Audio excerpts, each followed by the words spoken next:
হযরত ইবনে আব্বাস রাদিয়াল্লাহু তাআলা আনহু বলেন, যখন আল্লাহ তাআলা এই আয়াত নাজিল করলেন, অর্থাৎ আপনি আপনার নিকটতম আত্মীয়দেরকে ভয় প্রদর্শন করুন, তখন রাসূলুল্লাহ সাল্লাল্লাহু আলাইহি ওয়াসাল্লাম সাফা পাহাড়ের উপর আরোহণ করিয়া উচ্চস্বরে আওয়াজ দিলেন, অর্থাৎ হে লোক সকল, প্রত্যুষে শত্রু আক্রমণ করিবে, অতএব সকলেই এইখানে সমবেত হও।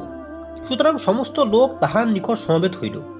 কেউ স্বয়ং হাজির হইল, আর কেউ নিজের প্রতিনিধি পাঠাইল।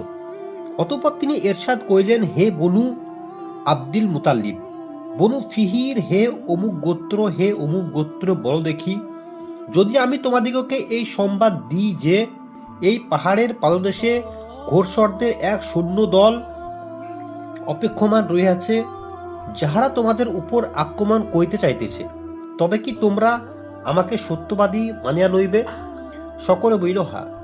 তিনি এরশাদ করিলেন, আমি তোমাদিগকে এক কঠিন আযাব আসার পূর্বে ভয় প্রদর্শন করিতেছি। আবুল আহাব বলিল, নাউজুবিল্লাহ, তুমি চিরদিনের জন্য ধ্বংস হও। আমাদিগকে শুধু এই জন্য ডাকিয়াছিলে?